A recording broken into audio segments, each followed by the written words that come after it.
Welcome everybody to Recipe Development 2.0. My name is Matt Czigler and I'll be your instructor today going through the course. I am the owner and brewer at Czig Meister Brewing Company located here in Hackettstown, New Jersey. I went to Siebel in winter of 2011, where soon after I began in the brewing industry. It was at a brew pub, and this is where I first began to get my background in recipe formulation. They were always brewing different styles of beer, and this allowed me to get a lot of background knowledge on both malt, hops, and different styles of yeast. I was in upstate New York for a year before coming back down to New Jersey, where I started up at Kane Brewing Company as their head brewer. While at Kane, I was doing a little bit of everything, which included creating a lot of different recipes as well. With the help of Mike Kane, I began to learn a little bit more about hops. In upstate New York, it was mostly about grain. Down over with Kane and the many IPAs that we were going through, it really increased my knowledge in different styles of hoppy beers, as well as all the different varieties of hops that are out there. I felt that working with him really rounded off the information that I learned through recipe development and what I brought over to Czig Meister when starting up the brewery here. I was with Kane for about 2 years when I decided to leave to start up Czig Meister Brewing Company. That was in 2014 when I left, and it was early to mid 2016 when we started up Czig Meister. So now we're going to kind of start off and get an idea as to what recipe we want to be putting together. Typically when I begin to look at formulating a recipe, I'm going to begin at looking at my setup. So the different types of beer that you can make are going to be dependent on your own equipment. You may want to go out and buy more equipment to do different styles of beer, but a lot of times the equipment that you have is what you're going to be stuck with for a little bit of time. What I'll be talking about mostly today is going to be all grain brewing. So for your equipment setup, you're going to want to have a mash tun and usually a full-size kettle to do a full boil. But for writing a recipe for yourself at home, you want to make sure that the beers that you're making go along with your equipment. So if at home you only have a kettle and you can only use extract, you want to make sure that if your style is going to have a lot of different specialty grains into it, that you're going to want to be able to do steeping grains as opposed to mash them in your mash tun. You're going to want to see if you have a hot liquor tank to be able, or another pot on the side that you can keep water hot in as opposed to only having your kettle. That's going to restrict different processes that you can do as well in your home brewing. So these are little things that you want to take into account when you're writing up your recipe, because those are also going to be flavor differences that are going to come down the road that you may want to add in other adjuncts or do something slightly different in your process, like adding extra caramelization in your kettle through longer boiling. And the last thing you want to consider before really looking into ingredients is the location and the time of year that you're going to be brewing. If you're in Arizona in the summer, it'll probably be difficult for you to lager if you don't have an extra refrigerator to keep your fermentation cooler. So that if you're in Maine in the winter, you may not want to do a warmer saison unless you're going to be keeping something fermenting next to a fireplace, but then you're going to have fluctuations in temperature as well. So these are a few things that you just want to be thinking of in the back of your head when picking out your beer style before starting out your recipe formulation. So now that we have kind of in our heads what our restrictions are for what we can and can't brew to our area, our seasonality, and our equipment, you want to kind of get now into the thought of what styles of beer you want to brew. Whenever I go about picking a new style of beer that I haven't brewed before, I like to go and read through the history of that style of beer. So I pick up a lot of different books on stouts through history or the evolution of wheat beers, something along that lines. And then when reading through the history, a lot of times they tell you how those flavors came out to be in those different areas of the world. Because as you've probably noticed, there are a lot of different beer styles that are specific to regions. You have Pilsners, you have the Czech Pilsner, you have Stout, you have Irish Stout, you have German-style Hefeweizens. The reasons that these recipes originated in these areas are usually because of the restrictions on styles of malt, restrictions on brewing, temperature, and usually brewing water as well. So by reading through the history and reading through the different styles and how these people brewed their beer gives you an idea as to your own brewing process and how you want to put your recipe together to get those similar flavors out. Right after reading through books on history for the different styles, I like to also go onto the internet and look through other recipes that people have written for that style of beer. This gives me an idea of if they use a certain regional style of malt, a regional style of hop, different styles of yeast, how much of different percentages of grains that they go through. Say with stout, you might be looking at different percentages of chocolate malts and roasted barleys, or how much pale malt that they're using in a typical brew. By doing this and comparing it across multiple different breweries and different home brewers as well, you can kind of get an idea as to where, in a recipe development standpoint, each one of these recipe, or the recipe that you're looking to do, fits in. Now that you've picked your style of beer and you've gotten your understanding down of the history behind it, you kind of looked out, branched out, and seen how other people go about building their recipes, you're now getting into building your own. So we're going to be looking into the different malts, the different hops, and the different yeasts that you're going to want to select for your beer. Your yeast is going to contribute a lot to your beer. Even if you don't know it, the yeast can contribute up to 800 different flavor profiles. So even when you are selecting that more bland style of yeast, it's rounding out the flavor of your final beer. So you want to make sure that you're really taking your time and looking through the flavor components, the proper fermentation temperatures, and how your yeast really likes to work when going through and selecting it. Your yeast is going to be contributing much more than just flavor to your beer as well. You're going to be looking at attenuation levels, so how dry or how sweet your beer is going to want to finish. You're going to be looking at flocculation levels. You're going to be seeing how clear or cloudy your final beer product is going to be based off of how much yeast drops out. And you're going to be looking at aromatics as well. Although flavor components and aromatics seem to go together, they do tend to sometimes even be different when talking about yeast. So you want to make sure that the style that you're reaching out for is going to have all of these things going for it. If you're trying to brew a Belgian-style Trappist ale, there are many different ways that you can select your yeast for that. You can go more toward the drier Belgian finish. You can even get more of that fruity, dark fruit sweetness flavors to them. And there are different styles of Trappist yeast that can do all of those. So when selecting, you definitely want to make sure that you're looking also at your attenuation and your flocculation so that you're getting that flavor that you're looking for in the final product of your beer. Another important factor that you want to take into consideration is your fermentation temperature. These are really going to affect how your flavors and attenuations and everything come through. It's also going to affect the different style of yeast that you're using. With a lager yeast, you're going to want to be fermenting at lower temperatures than you would typically with an ale yeast to get that nice, crisp, cleaner finish to it. And with ale yeast, you're going to be typically looking at, room temperature fermentation around 68, unless you're going to be doing more high gravity brewing, higher alcohols. Because the fermentation with the more sugar will actually create those boozy flavors. So by lowering your temperature from, say, 68 degrees for an ale fermentation down to 62 degrees, you're going to be getting a much more rounded beer with a nice, easier finish to it. You can be fermenting beers up to 10-11% without getting much of a boozy perception in the background. And then there's also the hybrid-style ale yeast that you can be looking at. Those are going to give you those crisper, cleaner lager-type beers with maybe a slightly cooler temperature, but not as far down as a lager. You can take, say, a Kolsch yeast. You can be taking those at around a 60 degrees. They can even ferment up at 68, but fermenting them a little bit cooler does help them as well.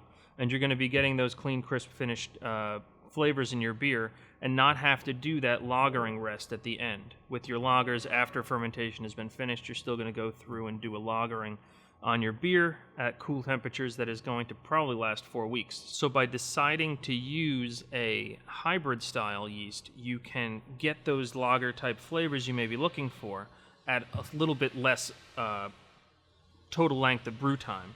So it's something to consider also when you're putting your recipe together. One last thing in yeast you want to be looking at when putting your recipe together is how much yeast you're going to be needing to brew your beer. Typically, a 5-gallon batch will use one vial or one dry packet of yeast. That's usually for an ale. Sometimes for a lager, you're going to need to use a little bit more. The cooler temperatures require a little bit more yeast to ferment through your beer to finish.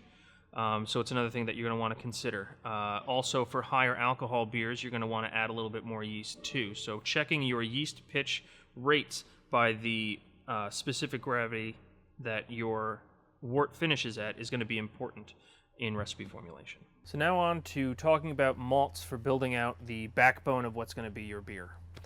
There's a lot of different malts that you can select from, as you can see, so don't be overwhelmed when you see all the different styles that are out there. But it is important to pick the right ones for what you're looking to do. You want to start off by picking your base malt, and your base malt is going to be giving you a little bit of flavor or no flavor at all, depending on the style of beer that you're going to be looking at. If you're looking for a Pilsner, you want it to, it's going to contribute some flavor because it's going to be nearly, your base malt is going to be nearly your entire grain bill. If you're doing something like a stout, it may only be 60% of your grain bill that is your base malt. But in a Pilsner, because it's 100%, it's going to come through with some flavor, but you want to subdue it, so you're going to be trying to pick out a lower level base malt for flavor. So something like a Pilsner malt or a mix of Pilsner and Pale. For a stout, your base malt really isn't going to be giving much flavor to it. Your flavor is going to be coming through from all of your specialty malts. So it doesn't matter too much as to whether you're picking a pale malt or, but you want it to be giving you a little bit more. Sometimes you might want to put regular pale malt in. Sometimes you might want to put something more similar to a Maris Otter to give a little bit more of a grain flavor, a little bit more of a body to your beer, some complexity to that base malt. But for the most part, for that, it can be just a regular base malt, a regular pale malt, and it's not going to make too much of a difference. So for your base malts, there are certain categories, and they're going to give different flavors to you and different color as well. So pretty much your lowest level base malt will be your Pilsner.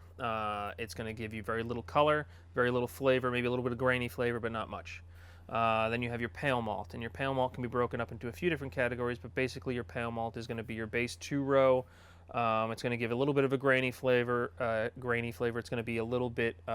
It's pretty much your workhorse malt. It's your base that you're going to be putting into just about every one of your beers. You can go a little bit more flavorful, a little bit different on top of it, add something a little more traditional, and go for a Maris Otter variation of your pale malt. Going up the next level would be to push into something like Vienna. Vienna gives a little bit more toast to the malt, and then above that would be Munich. Munich malt goes to the next level, gives a little more toasty, biscuity flavor. It's the next level up in your kilning process in the malting. So say if you're making a Bock, you're going to want to use almost all Munich malt. But if you're making a IPA, you're going to want to be using mainly pale malt. So knowing the style of beer you want obviously is going to be important in selecting your base malts. So to give you an idea what these base malts look like, I'll open up a Munich and compare it to a Pilsner. The Munich is the higher color, the Pilsner is the lighter color. And off the grain itself, you really can't tell too much of a difference as to how the color is going to affect it. But when they're steeped, the color is going to come through and the flavor is going to be very different. Another way you can test to see how the flavor is going to come through is you can do a little bit of a taste test, and you can try eating some of it, and the flavors will even come through that way. There will be variations in malting companies, and that's another thing to consider. If you are using a pale malt from North America, it's going to have a slightly different flavor than a pale malt that's malted in England or a pale malt that's malted over in Germany. Each malting company has their own process of going through the malting process. So the flavors are going to be slightly different. If I'm making a German style beer, typically I'm going to go for a German style pale malt. If I'm making an American style beer, I'm going to go for a North American style pale malt. The malting companies, just like many big beer companies, are very traditionalist, so their styles of malting have been the same for a long period of time. When you're trying to go for more of those traditional beers, say like a British mild or a Belgian triple, you're going to want to go for those grains that are malted in those countries. So look for that when you're building out your recipe also. Those flavors that come through in the grain will be very specific and give you more of that traditional taste and mouthfeel. So the next thing to consider after you've picked your base malt is to now move on to specialty malts. Now specialty malts are there to add some more flavor to your beer, but you don't want to overdo it. They usually pack a good punch, so a small amount can go a long way. Typically, if you're putting a chocolate style malt into a beer, you're looking at somewhere between 3 to 4%. If you're putting a crystal malt in there, you don't want to go much more than 10. Some places will go maybe up to 15, but at that point you get cloying sweetnesses, maybe some issues with fermentation. So just be careful and when you're going about picking the styles of malt that you want to do for specialties. Specialty malts are divided into a couple different categories, and it's based on how the malting process is done. In the malting process, all specialty grain pretty much comes from base malt, and then it just goes through either a process of roasting or it goes through a process of caramelization and higher kilning. So those three different ways can give you all the different specialty malts that you have. If you take your base grain and you roast it immediately, you're going to get roasted malts. You're going to get chocolate malt, pale chocolate malt. If you take your grain before kilning it, which would be the last step of the regular malting process, and you take it wet and then you put it in the roasting drum, you're actually going to create crystal malts. The wet grain is going to caramelize on the inside or crystallize, and that's going to give you those caramel flavors, toffee flavors, and then the longer they're caramelized, you're going to start getting dark fruit flavors. So the levels that you see on some of these malts for caramel and crystal malt, 20, 40, 60, 80, 120, are the levels of caramelization.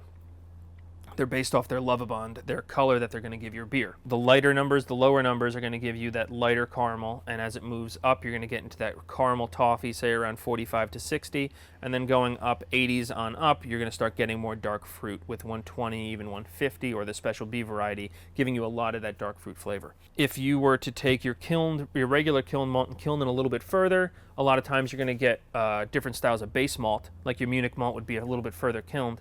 But there are also specialty malts that are further kilned that give biscuit flavors, like biscuit malt or victory malt. Those will give you more bready flavors that you might want to put into your beer as well. And all of these malts, because they're specialty, they're going to want to be in lower percentages.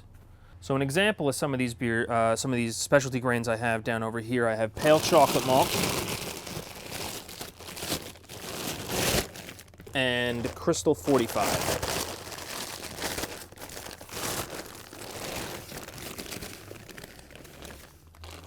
Now the pale chocolate malt is going to have a brown color to it, not as dark as regular chocolate malt because it's going to probably be only around 200 to maybe 250 Lovibond. Your regular chocolate malt is probably going to be pushing upwards of 350 to even 450. Your crystal malts are going to look a little bit darker than your regular Munich malt. But when you bite into them or if you break them in half, the center you can definitely see has been crystallized or caramelized, and you can definitely start to even smell the caramel flavors, the sweet aromas, and tasting them will definitely help you in understanding the flavor that's going to be coming through in your beer. Just like with your base malt, your specialty malts, it's going to be very important that you look at the country of origin for the flavors that you want to get through. An American-style chocolate malt and a European-style chocolate malt, or just German to English chocolate malt, are going to be very different in flavor. Even more so, I feel, with specialty malts than with base malts. The malting companies may call them the same thing, but their process of creating that malt may be very different. An American caramel malt versus an English crystal malt may have the same number to it or a very similar name, but their flavors are very different. They still give that caramely flavor, but the actual overtones and the final product changes drastically if you mix the two between beers. So make sure you're recording that too in your recipe when putting it together, whether it's an English crystal malt and even what malting company it came from. I see a big difference from crisp crystal malts to Thomas Fawcett crystal malts, and they're both from England. So even just malting company to malting company can be a big difference, even if they're within the same country area. So another thing to consider. So the next thing you want to consider with your beer, after you've picked your base malt and now picked your crystal malts or your specialty malts or whichever you want to put in for that, is if you want to add any adjuncts.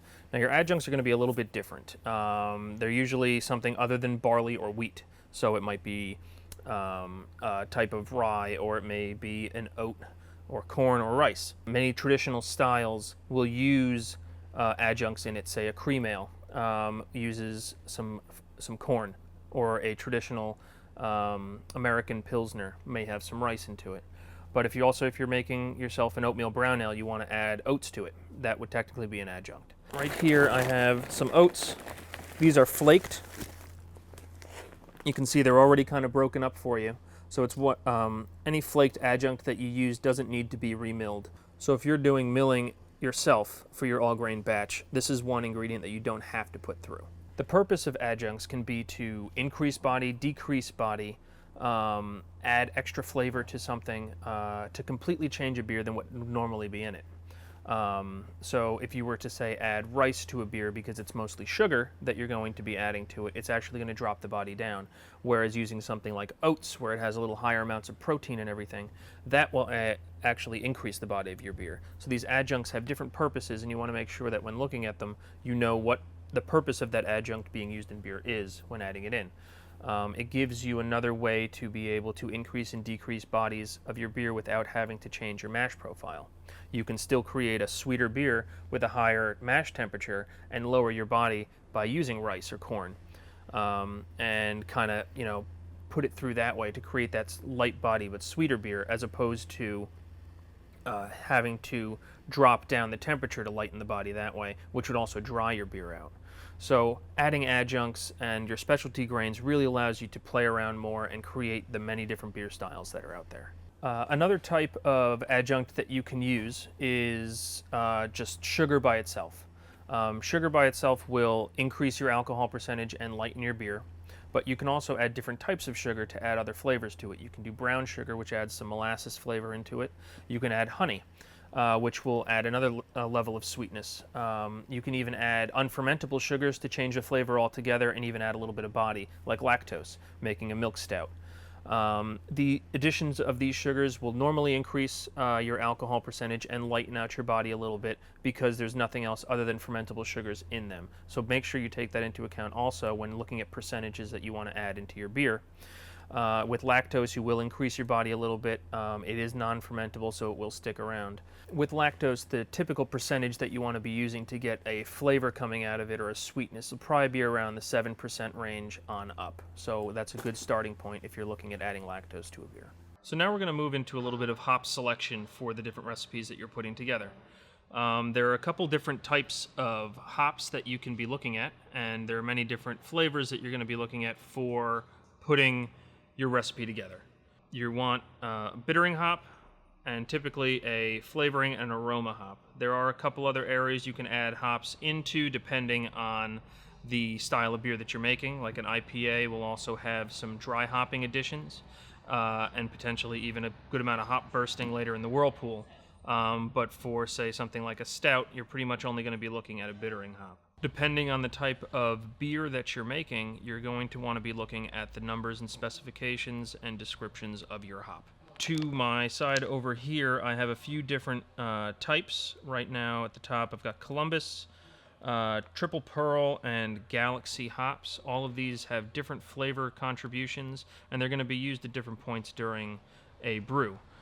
Typically, Columbus hops are used for a bittering addition. If I want an American style to have a good bitterness, Columbus is what I'm probably going to be using. It has the sharp bitterness qualities that I'd be looking for, and it has a lot of high alpha acids, or a lot of alpha acids in there, that will help bump up the bitterness if put in a 60-minute addition. It also comes through with garlic onion qualities of flavors that if I do use those later in the boil, they'll come out there as well. So depending on the flavors that you want to be looking at, you not only want to look at their bittering qualities, but also their flavor and aroma contribution to the beer if you want to add the same hop at a different time.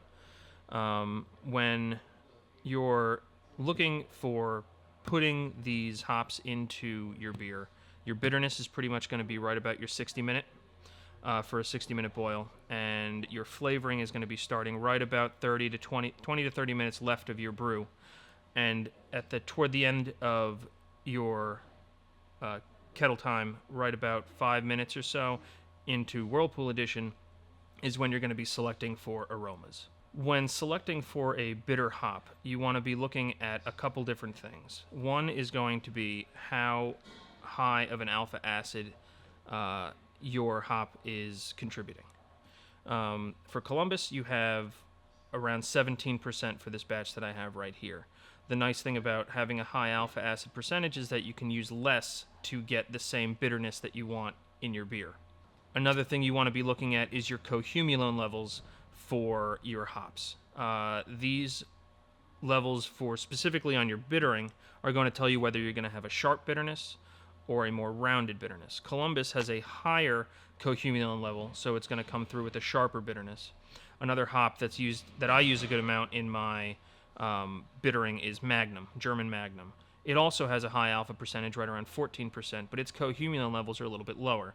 That allows me to make a Belgian style or any German style beer have the bitterness quality that it needs to balance off the malt flavor, but it gives it a more rounded bitterness, so it doesn't give that sharp punch of, say, an IPA. Moving into flavors of different hops, if you want in, say, your IPA to have your citrus flavor or grapefruit flavors or even tropical fruits, you're going to want to start putting some hops in at around the 20-minute point.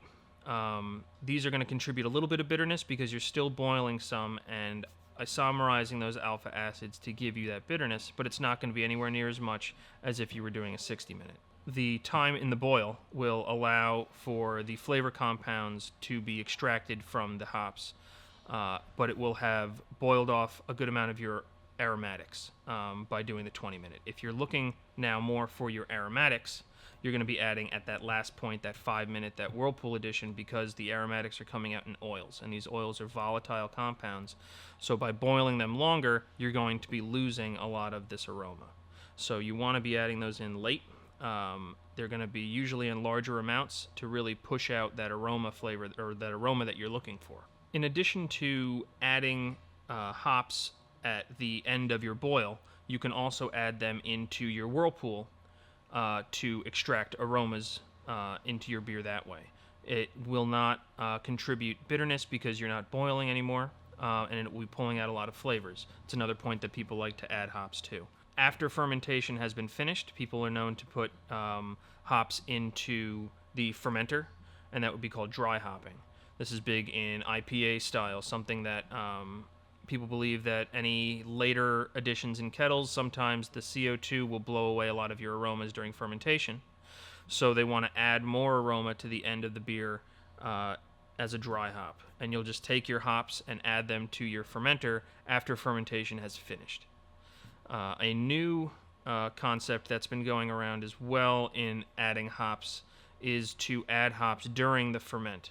And this goes into the idea of biotransformation, that hops reacting with the yeast during fermentation creates different flavors than you would typically get from adding it to the boil or even adding it during dry hopping. A lot of breweries that do the New England style IPA will do biotransformation additions during fermentation. So once fermentation has began, you can add some hops into there, and it reacts with the yeast. One type of hop addition that I like to do in a good amount of my brews is first wort hopping. And that's when the wort is beginning its lauter process over into your kettle. You're running off, and you've collected a little bit of wort at the bottom. You add hops now at that point. This, I believe, contributes a more rounded bitterness, as well as giving you a flavor quality of a 20-minute addition while allowing you to get the alpha acid extraction of a 60-minute, but not as big of a bitterness addition. Typically, the use of first wort hopping is in a IPA. It's another way of getting more flavor into an IPA without having to add too much into bittering hop additions. I actually use it also in my amber ales. I feel that the use of that rounds out the bitterness of any of the hops that I'm going to be using for a bitter addition, and kind of pulls that hop flavor through and works in with the grain that I use and the caramel malts that I use for the amber ales. So hops will usually come to you or you can get them in two different forms. You can get a pelletized version of your hop, or it can come straight off the vine in a cone version. Most people nowadays prefer to use pelletized hops. They are the broken down form of your leaf hops, and it gives you more a better extraction rate for the flavors you're looking for the bitterness quality. You can use less of them than a flower hop or a leaf hop. The leaf hop is very traditional. There are breweries still using leaf hops. You just need to use a lot more of them. The issue that I find with using leaf hops is not only do they end up clogging up my pumps a lot, but the amounts that I have to use are typically in the range of 3 to 4 times the weight of using a pelletized hop. Also, the leaves tend to close down when introduced to a liquid, so you have to do the extra step of kind of breaking them up a little bit and roughing up the outside so that the liquid can get into the leaf and extract those lupulin glands and all the oils that you're looking for the flavor or the bitterness that you're going to be getting.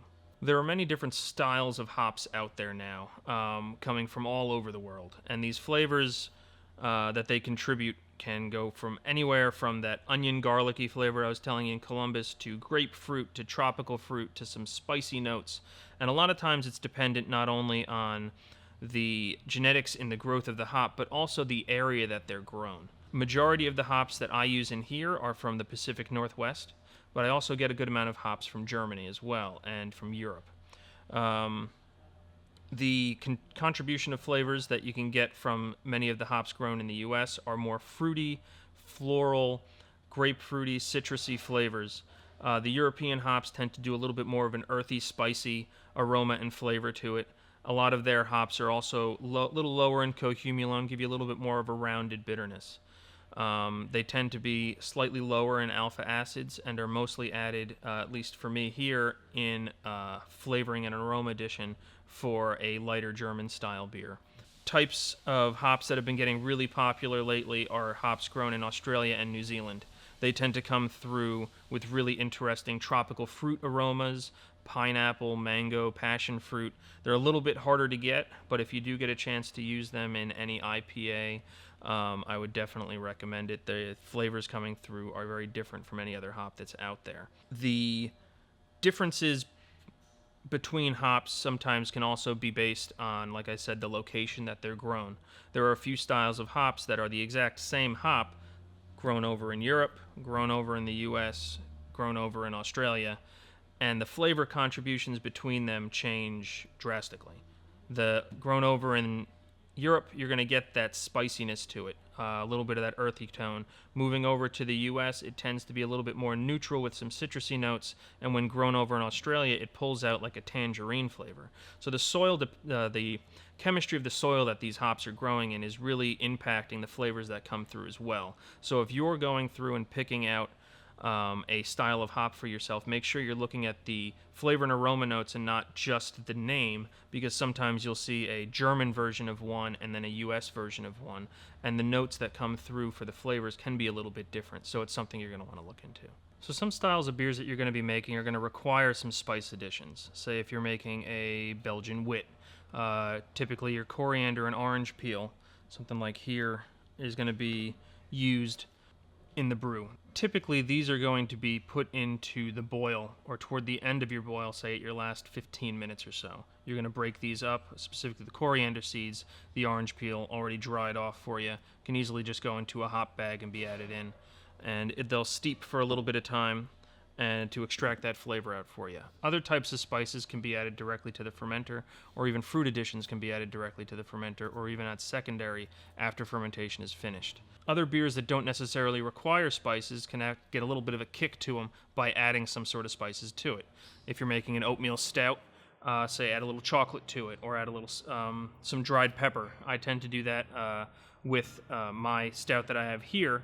I'll add some chili peppers to it that I actually grew over at my parents' house, and we've been drying these out for a little bit. It adds a little spice to the back flavor of the beer, but not necessarily overpowering, gives it another little bit of complexity.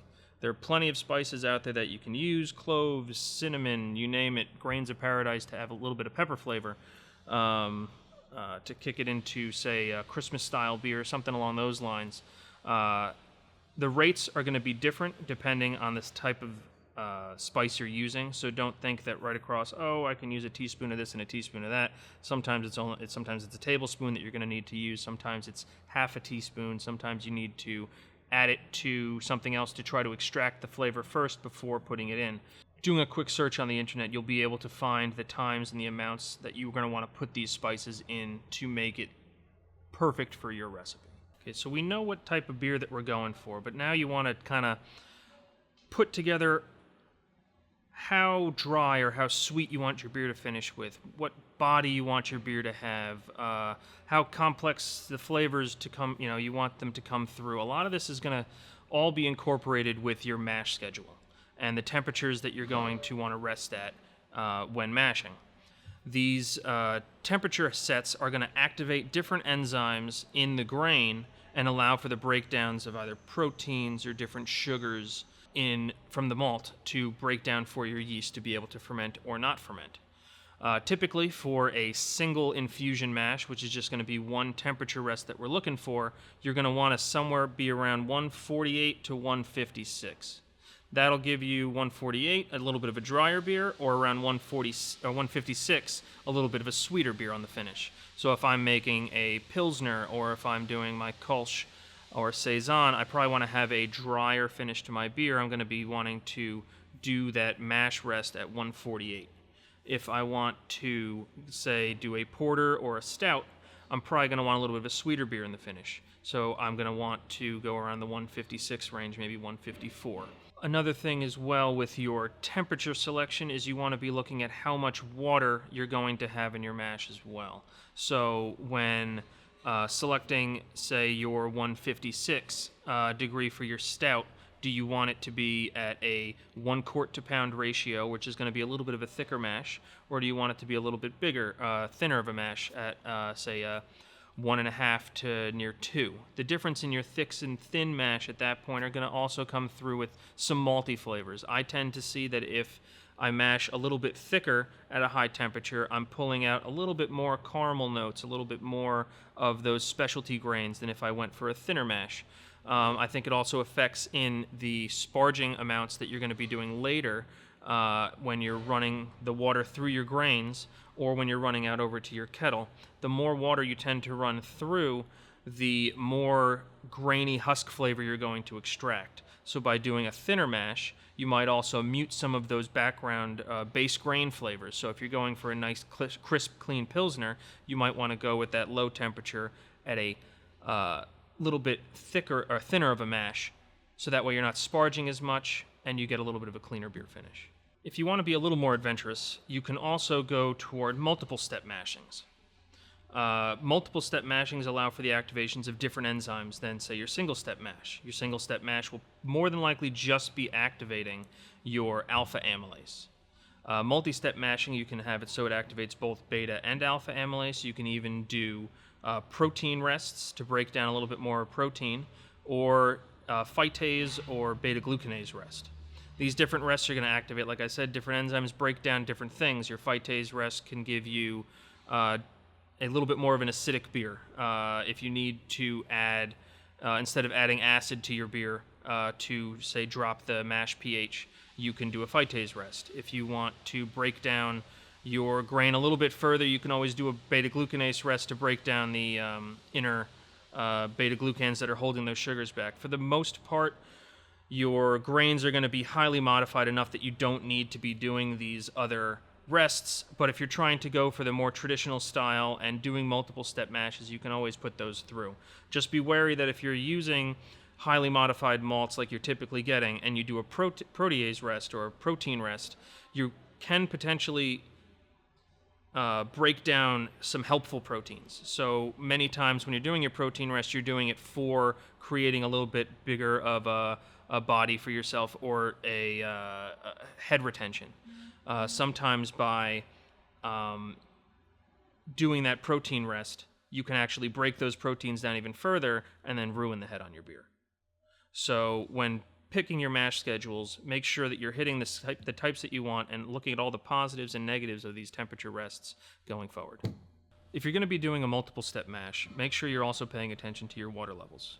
You're going to want to be adding more water into your mash as you're going forward. So you're going to want to be starting with a thicker mash to begin with, and then as you're adding water through, it's going to be thinning out. The temperatures for each one of these mash steps can be easily calculated on the side, and I'll be getting into that a little bit later. Another type of mash that you can go through and do, besides an infusion mash, is called a decoction mash. This type of mash doesn't add more water over to increase to your next temperature rests. It uses the mash itself. You'll take some over to your kettle, grain and wort, boil it to heat up and break down the grain a little bit further, and move that back to your mash. This adding of the piece of boiled wort will increase your temperature to the next mash point. In both the decoction and infusion mash, the amount of liquid that you're adding back over is going to affect the temperature rise to your next temperature point. So when putting your recipe together, there's going to be sometimes we need to get certain numbers. And there's a couple ways you can get those calculations. You can do the easy way, which most people end up going with, and getting a software to put your recipe together for you. And it'll give you all the numbers that you need as long as you put in your equipment. You can select all the grains you want, all the hops you want, and it'll pop the numbers right out for you. That's usually the way that I'll go about writing a recipe, to at least give me the base. And then I'll go through and actually do hand calculations to get the final numbers on exactly what I'm looking for. If you don't have a program, you can also go right about this way and calculate it out. It's a little bit longer. The calculations are all online for you in case you can't, you don't just want to find it here. You can also find it in many other places. But I'm going to go through a little bit on here for you on how to actually use these and where they're going to be used. The first one we have that we're going to talk about is actually calculating your IBUs. So when you're using the different styles of hops, they're going to have different alpha acids. You're going to be using them at different times, and you need to know how many IBUs you're going to be pulling from each one of these hops for your boil. And there's a certain few parameters you have to work with. In order to calculate your IBU, you have to take your hops and your alpha acids and convert it to AAUs, which are alpha acid units. Your AAU is actually going to be your ounces of hops that you want to use times the percent of alpha acids. So for, say, a Cascade hop, if I want to put in 1 ounce of Cascade in at, say, 15-minute, typical percentage for Cascade is going to be somewhere around 5.5, but obviously you're going to want to look this up on your package of the hop that you're specifically getting. And if I'm putting that in at 1 ounce, so 1 ounce, 5.5, multiply that through, and you're going to just get 5.5 alpha acid units. So your next variable that you're going to be looking at is your utilization. Now, it's the utilization based on your boil time and on the gravity of your beer. Now, this isn't anything that you can get out very easily. There are graphs online that show you the specific number you're looking for, and by the time it's going to have time of boil on one side and your gravity along the top, and you're just going to go down the graph, find out what it is, and plug that unit in. And then you have this other number here, your constant over on the side for your IBUs, and then you're going to need your recipe volume. Now, putting these all together, we'll be able to calculate out your IBUs for your beer. If you have your if we're putting Cascade in at 15 minute, at 5.5% alpha acids, let's just say for this one, 2 ounces is going to be more typical of what you're going to be putting in at 15. A Columbus 14% alpha acid hop at 1 ounce, you're going to be getting 11 AAUs for your Cascade. For your Columbus, you're going to be getting out 14. So after you've calculated your AAU, the next one you want to find is your utilization. Utilization on time and gravity. Like I said before, you can find these graphs online. The easiest one I found was on How to Brew by John Palmer. The utilization for 60 minutes in a beer, let's say this one we're shooting for a 1.050 standard specific gravity. 60 minutes is 0.231 utilization. And for the Cascade, 15 minutes at the same gravity is 0.114. And you just multiply across your constant of 75, and then you have to go with your batch volume. So for me, with my batch in the back, I do a 20 gallon. So for my batch, I would put in 20 gallons. And multiplying these across. So you're getting 4.7 IBUs out of your Cascade hop at 15, and you're getting 12 IBUs out of your Columbus edition for 60 minutes. And then for your total beer, you would just add these all up right down the row, and that would give you your IBUs for your total beer. So another parameter that you're going to want to calculate is your gravity of your beer. So overall, the calculations in front of you, you're looking at your pound of malt that you're going to be mashing. You're going to multiply that by your points per gallon. And this is grain style specific. So different styles of grain are going to have different amounts of sugars that can be extracted from them. You're going to divide that by the volume of wort in your kettle, and that's going to give you your points per gallon of sugar extracted, and that's your maximum amount. You can take this number after you've calculated it down, and if you know your brewhouse efficiency, you can multiply it by your brewhouse efficiency and get the actual what you're expecting to get for your pre-boil specific gravity and your boil specific gravity. So to do a quick example here for you to show you how the calculation kind of works, I have on here just a base recipe using 4 different types of malt. We have pale malt, flaked oats, flaked wheat, and roast barley. So just a quick recipe here. Let's say you have 20 pounds of pale malt, flaked oats 4 pounds, 3.5 pounds flaked wheat, and like 3 pounds of roasted barley. Next, you're going to multiply that by the points per gallon of specifically that style of grain. Now, again, these are parameters that you can find online. Also, you can find these at the same site that I talked about before, How to Brew. They have a list of all of these on there. If you search for points per gallon by specific gravity, you'll find many other sites as well that have the information that you're looking for. Pale malt, they show the points per specific gravity is 1.036. So you just be multiplying this by 36. Flaked oats is 32. Flaked wheat is also 36. And then roasted barley is less because it's a highly roasted malt and it's at 25. We're going to divide each one of these by our volume of wort in the kettle. So by dividing this, you can pick kind of the volume of wort that you want to see what your pre-boil gravity will be and what your final gravity will be. So for my brew system, I want a 20-gallon batch to finish with, and I'm going to have 3 extra gallons pre-boil, so it's going to start off with 23. So if I wanted to check my pre-boil, I'd put 23 and then calculate that out. If I wanted to find my post-boil, when I'm all done and get my original gravity, I would just put 20 into here. And then you just go through, calculate these down for each, and then just add this column up. And when you add that column up at the bottom, you're going to get what your original gravity will be. So one of the next numbers that you're going to want to be looking at is calculating your mash temperature. If you're like us and you're doing just a single infusion mash, you're only going to be caring about this top equation.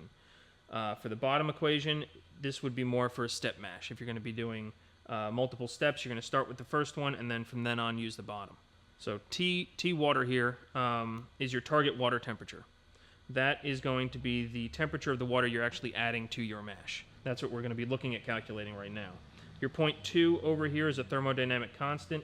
Everything in here right now would be Fahrenheit. If you're going to be calculating in Celsius, you're going to want to change your 0.2 to 0.41. Your bottom ratio over here is the ratio we talked about earlier for your mash, whether it's thin or thick.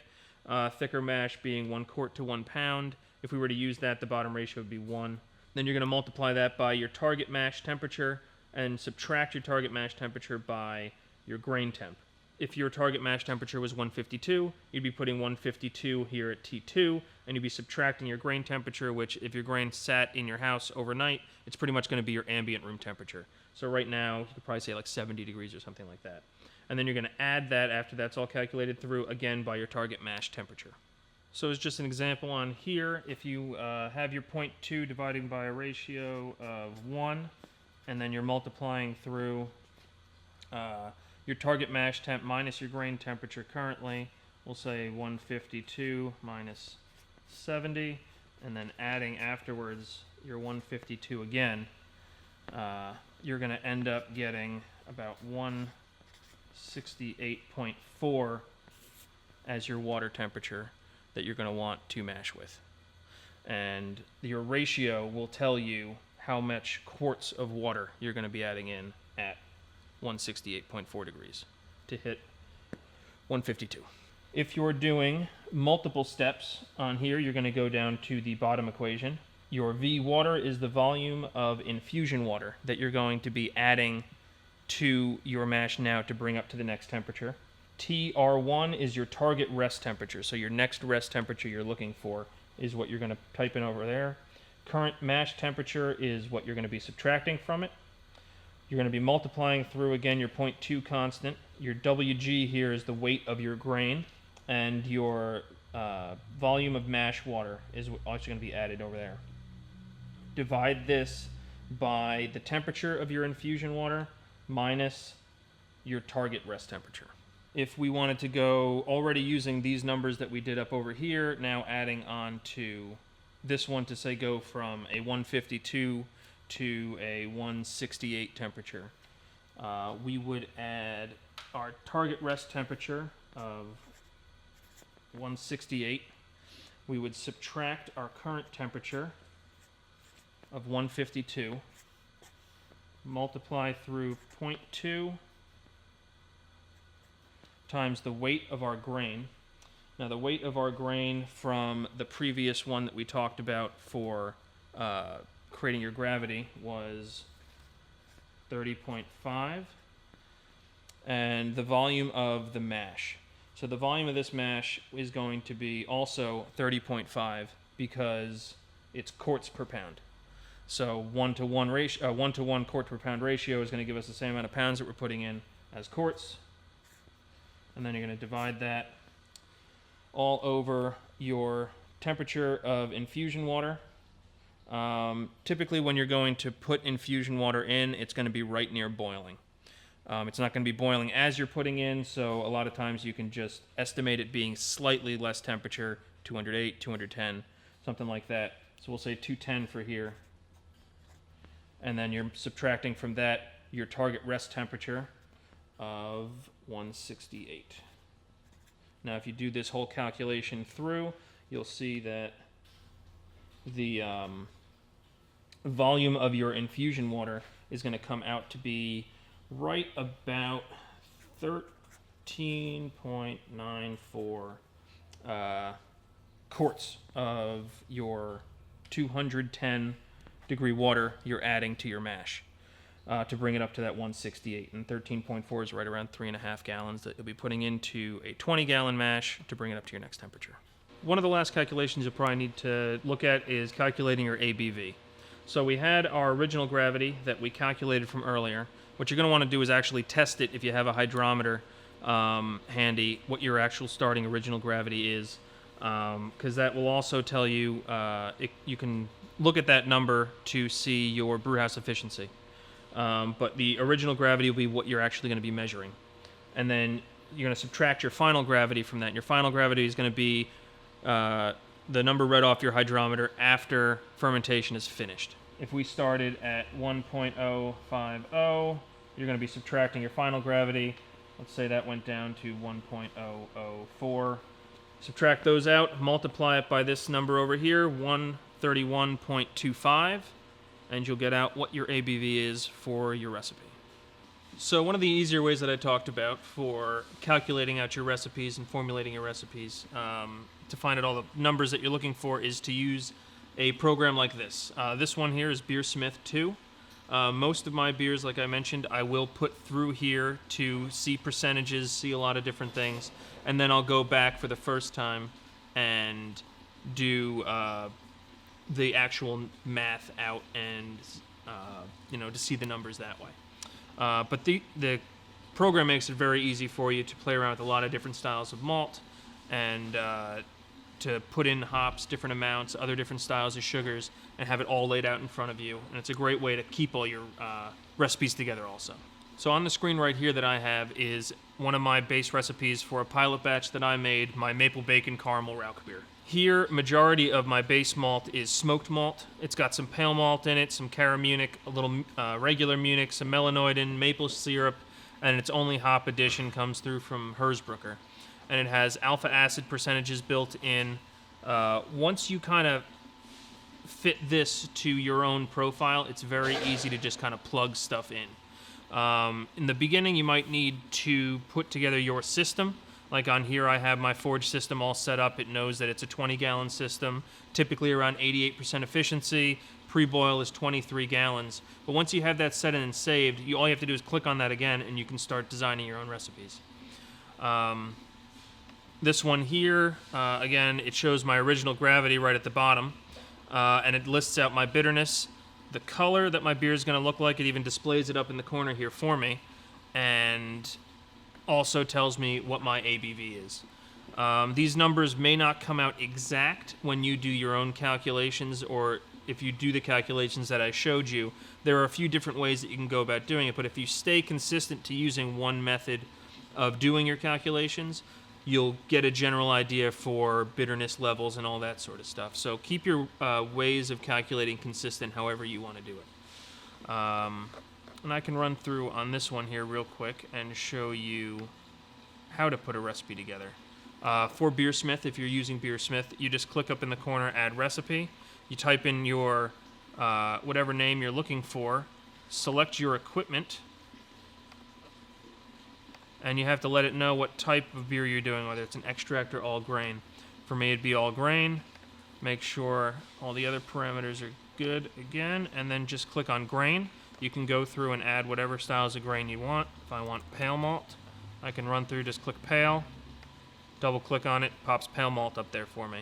If I just want, to add a hop to it also, say Cascade, brings that up there. I can hit enter, and if your alpha acids or any other numbers on these are different from when you purchase it, you can go through and change it so that you always have the right numbers for your beer.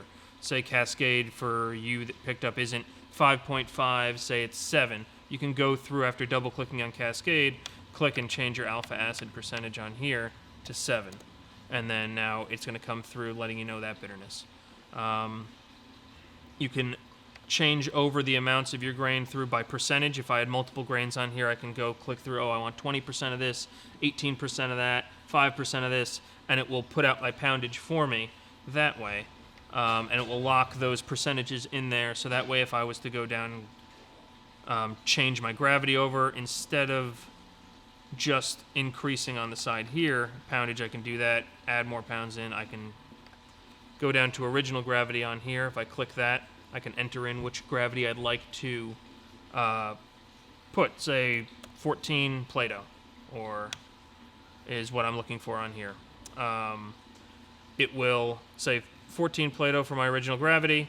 It will automatically change the top for my efficiency and everything to hit those numbers for a 14 Plato beer. There are many different ways that you can add grain, remove grain, add hops, get different numbers that you're looking for on this that would be a lot more difficult to do by hand. But it's always nice to, after to do something like this, I always like to go and do my numbers by hand just to make sure that the numbers that I'm putting up and everything is all going back to that original set that I usually go for, which is all by hand calculation. So you know the parameters of your equipment and your area. You've gone through and selected the style of beer you want to go with. You have a general idea of your history of the styles of beer that you're going to be making. And now you know a little bit more about the malt, the hops, and the yeast that you're going to be selecting for it. You've generally written up your mash schedule, and you've gone through the calculations to make sure your alcohol percentage and your IBUs are all going to add up to make a great beer for you. So let's go through a little bit and review everything you've done and make sure that your recipe is ready to go.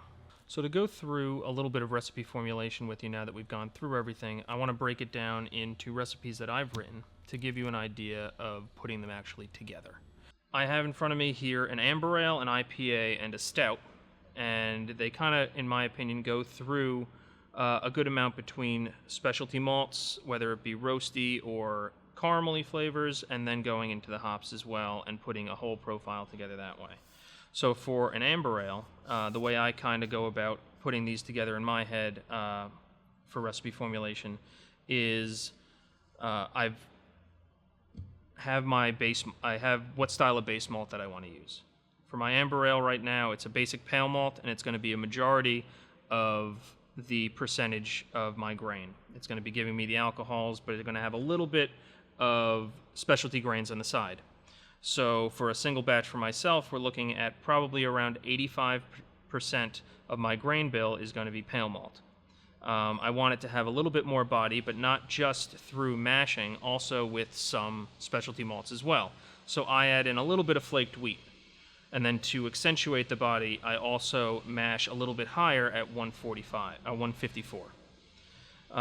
For the flavor side of my amber ale, I like to use caramel malts as opposed to using, say, some caramel malt and some chocolate malt just to give color. I like to accentuate with a few different types of caramel and crystal malts.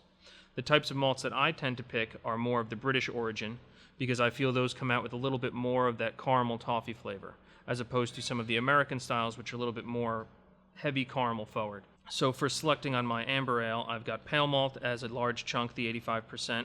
Usually about 5% of it comes through in flaked wheat, and then the last 10% is split up between about a crystal 45 and a crystal 77. Those rounded out to that amber color that I'm looking for, a little bit more of the 77 than the 45, because the 45 gives that caramely toffee flavor, and you're getting a little bit more into burnt caramel, burnt sugar notes as you get up to the 77, and that flavor all around typically puts together what is a good amber ale. So the mash schedule that I use for this is typically around, like I said, at the 154 amounts, and it's going to be a little bit thicker because I'm trying to accentuate these caramel notes. So it's a little bit closer for a thick mash at the 1 quart to 1 pound to 1.1 quarts to pound ratio for my mash waters. Like I said, this accentuates that caramel flavor a little bit more. After the mash is all finished, we're going and moving everything over and beginning to boil. For my amber ale, I tend to do more late addition hops than bittering hop. I actually don't have a bittering hop in my recipe here. I start all my hops off at 30. I don't want a very bitter amber ale, but I want the hop flavors to be coming through a little bit more. The hops that I chose were Northern Brewer and Hallertauer Hersbrucker, which are both more German, English, German and European style hops. They're going to contribute a little bit of an earthy spiciness to it, maybe a little bit of a minty flavor. And these, I feel, play off really nicely with the caramel notes to round out the overall flavor of the beer. By putting them later in the boil, I'm not really pulling out too much bitterness, and it's mainly going toward the flavor and aroma focus. So these hops that I've added in there, although they are contributing some bitterness and rounding out and making it so that it's not too cloyingly sweet, it's also not too bitter, and all these hops are contributing flavor. After all of the brewing side is finished and I'm ready to ferment, the yeast that I've chosen to ferment with is a English-style dry yeast. Now I tend to go with the more neutral style beers to go with those more neutral style yeasts as well. The English style yeast contributes a little bit of fruitiness in the fermentation, but more than likely it's going to come through nice and well balanced and not contribute a lot of flavors like, say, a Hefeweizen yeast would or a Belgian style yeast would. If I picked a regular, say, American style ale yeast that contributed no flavors, the malt tends to be a little bit subdued with that. So by adding that English style to it, it adds a little bit more flavor, but not too much to overpower the hops and the grain, which is the main focus of the beer. My fermentation is going to be right around 68 degrees. The pitch rates is going to be normal because this beer is right around 5%, so there's no need to add any more yeast to it than what would typically be in a regular pitch rate. Also, as I mentioned before, the reason that I like to use dry yeast for these is a dry yeast tends to be a little bit hardier. By surviving the drying process, or being able to survive the drying process to pelletize a yeast, it tends to be a hardier yeast, and you're going to get a longer life out of it. So for like myself, with a production brewery, I need to be able to keep these yeast generations going, as many as I possibly can. And by starting off with the yeast, it's a little more of a workhorse to begin with. It allows me to accomplish that goal. For home brewing, you don't necessarily need to go with the dry yeast, although it may end up performing a little better for you. It's just that sometimes when choosing your yeasts, the dry yeasts don't have as many different flavor profiles as you can find in liquid yeasts. So don't feel that you need to look for a dry yeast for any of these styles. Liquid is always still available. So another recipe that I wanted to go over with you guys was putting together a stout. This one has a little bit more complex of a grain bill, but the hop scheduling is very minimal. You're adding a lot more specialty style grains into this because you want those chocolate flavors. You want a little more body to it. The grain is going to be your focus.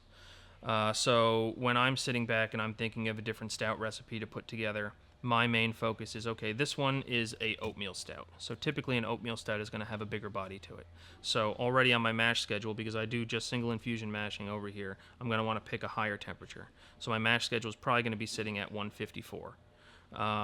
My grain schedule, I know, is pretty much going to be my base pale malt, again, for the contribution of sugars for alcohol, and that's kind of probably at this point be sitting a little bit less percentage than the amber ale, which was at 85. This one's probably going to be closer to 65% of my grain bill is going to be my pale malt, because I need to leave room for all the other specialty malts.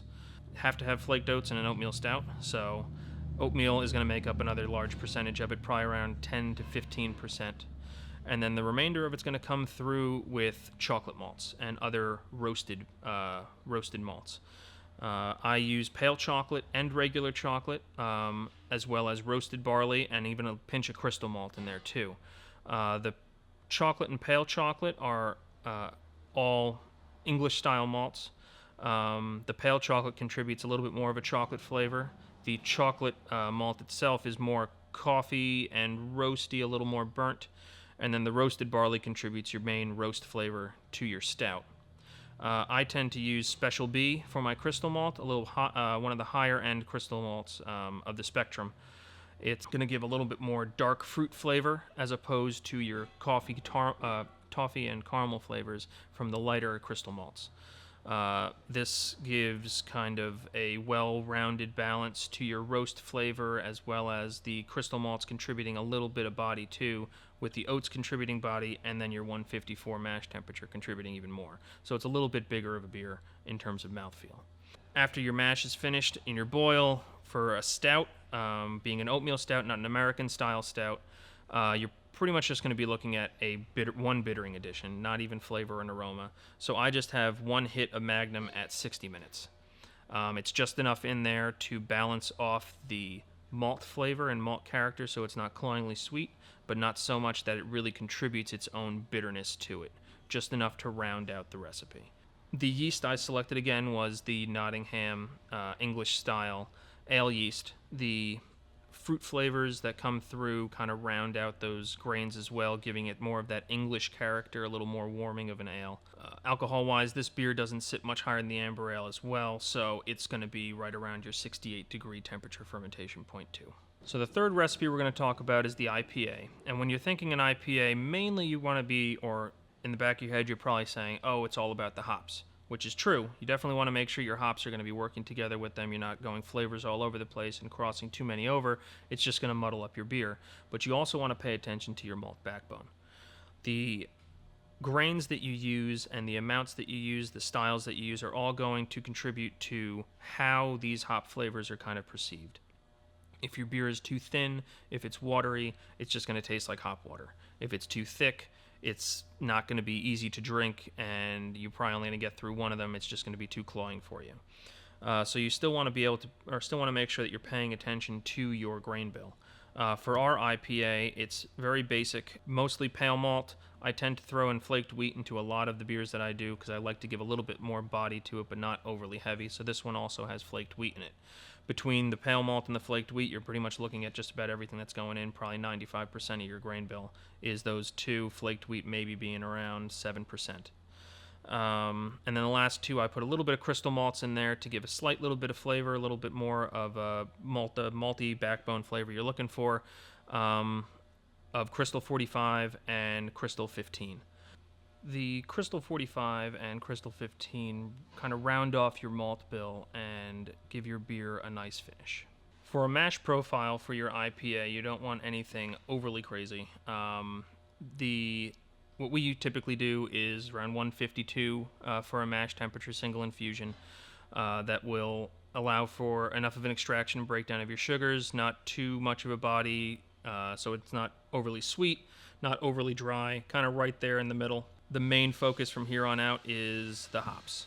You want to make sure that your hop flavors are all going to be going together. The hops that you're picking and where you're placing them in your hop profile are all going to fit with what you're looking for. You want a nice bitterness level, you want your flavor level, you want your aromatics to come through. So here is really where you want to be sitting down and looking at everything you can about your hops.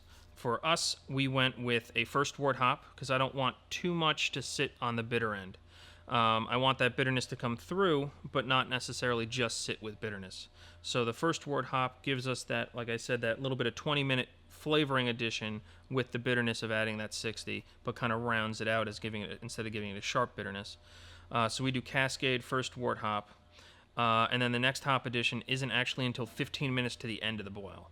So we don't put anything else in the beginning, nothing at 60, nothing at 30. This one starts at 15 as the first boil hop. We add Centennial and Columbus in at 15. This will give you that traditional West Coast style hop flavor in your IPA. The Columbus and Centennial are going to contribute a little bit of grapefruity, a little bit of that dank quality that you look for. And then we're going to start moving into more of the citrusy and tropical fruit flavor hops for this IPA.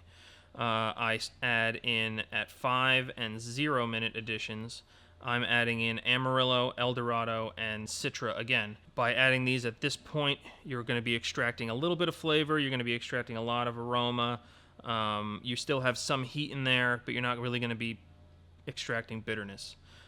So I'm really just adding a good amount of hops in there to really kind of pull out that aroma and that flavor that I want for the beer. And then the last bit I do is actually after everything's done now, fermentation is finished, I dry hop it with a pretty large amount of hops to really accentuate the aroma.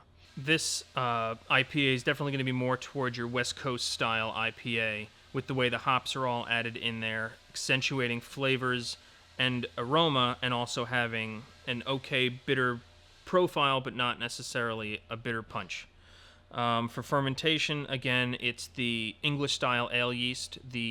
With all these hops, your yeast flavors, those little fruity flavors, will actually accentuate the hops a little bit and give you that pull through with your malt character. Not so much that the malt flavor is really going to be hitting you. It's really carrying your hop flavor forward. And by fermenting at around, I believe we do 64 for this one, a little bit cooler, we kind of hold off some of that back malt flavor that would come out if I did it a little bit warmer. It allows for the beer to kind of finish out, smooth over, and not have too much of a alcohol kick to the end. This beer sits right about 6.5%. Okay, so now your recipe's all done. You've gone through your review, you've gotten your ingredients. Now it's time to actually go through and brew your recipe. While you're brewing, make sure to take as many notes as possible.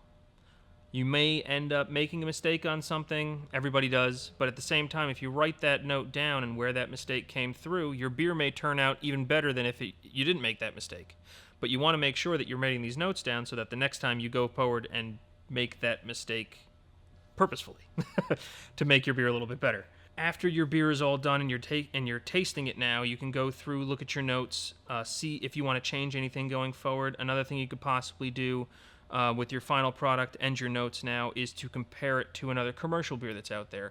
Or if this is the third or fourth time you're brewing this, compare this to previous versions. After, looking through all these different styles of malts and hops and yeast, you should be able to start pulling out flavor ideas from all of these contributing malts and contributing hops by drinking your beer. So you can tell, oh, this beer has some Cascade in it, or the Centennial flavor coming through isn't exactly what you're looking for, or maybe you want some more Munich malt in your beer. So when comparing these beers after multiple brews, make sure you're also comparing through flavor and writing your recipe that way. You don't necessarily have to go right back to the drawing board again and be like, oh, this didn't work for me. Now that you have these flavor notes in mind, you can start taste testing from different bottled beers and putting and writing recipes that way. So it's another way to be able to write a recipe at that point is to, even try commercial beers and see those flavors and saying, okay, that might be a chocolate malt coming through and I want a little bit more of that in my beer, and you can add that for a revision down the road when you're doing another batch of this beer. Thank you, everybody, for joining us for Recipe Development 2.0. I'm Matt Czigler with Czig Meister Brewing Company. You can check out anything about our brewery online, Facebook, Instagram, Twitter, or on our website, www.czigmeisterbrewing.com. Go out and make great beers.